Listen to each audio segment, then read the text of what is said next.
Salah satunya.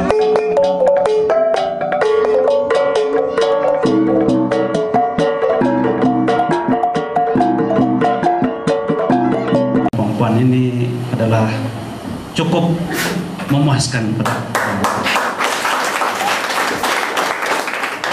Semua orang, kalau saya tengok, semua orang ingin berjaya, semua mau berjaya, semuanya mau meningkatkan sosioekonomi masing-masing, merancang sesuatu supaya kita dapat terus maju. Cuma yang kita kurang ini sebenarnya bukan tuan-tuan saya yang kurang.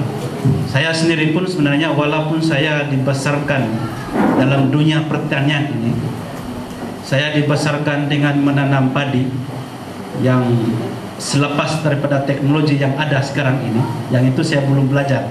So saya tidak ada hands on yang itu.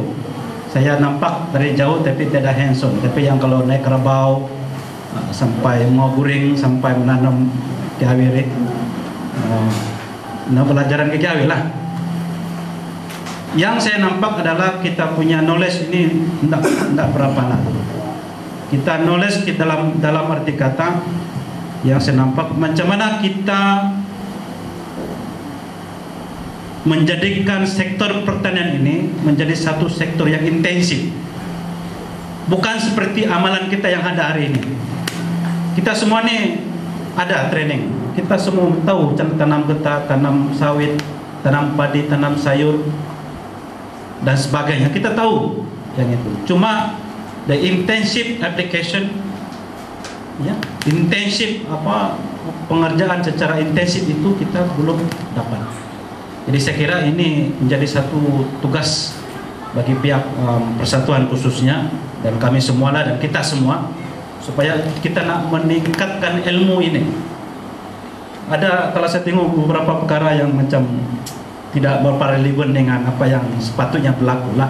Macam tadi contohnya tadi saudara Najal, it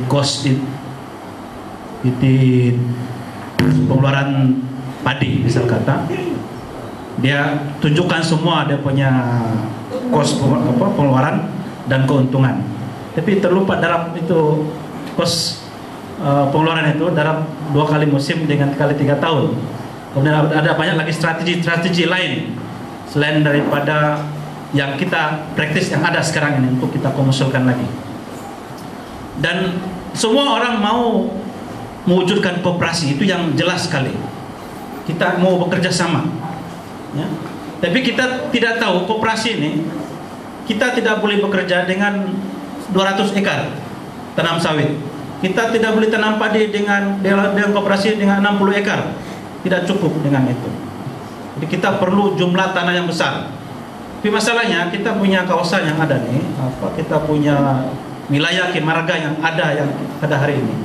Kita sudah diseliputi oleh dikelilingi oleh satu kawasan yang dipanggil reserve perhutanan kelas 3 yang telah diusahakan oleh Serikat Megaraya. Ya, ini adalah hak yang kita ada. Jadi kita nak pikir macam mana keluasan yang sedia ada ini kita utilisekan, daripada kita juga bercadang untuk memohon tanah seperti yang Tebenya Jonathan rancang ini. Kita nak mohon satu tempat lain mungkin ya, kita pikir masih ada peluang untuk kita dapat. Tapi kalau kita tengok sekitaran kita yang ada nih, kita tidak berpikir macam mana kita mengutilize ruang yang ada. Ada sudah tentunya kita sewa kepada orang, tapi ada orang yang sudah mengusahakan tanah. Macam mana kita approach orang yang telah mengusahakan tanah supaya memasuki koperasi, dan macam mana kita nak peluang yang ada yang tidak diusahakan untuk kita masuk ke dalam koperasi. Jadi itu yang kita nanti, dan kita harap kita mau betul menjadi resolusi kita pada hari ini adalah yang pertama kita nak perencanaan ini. Dan yang lebih penting untuk kita nak meningkatkan knowledge kita adalah memberi peluang kamu expose di tempat lain.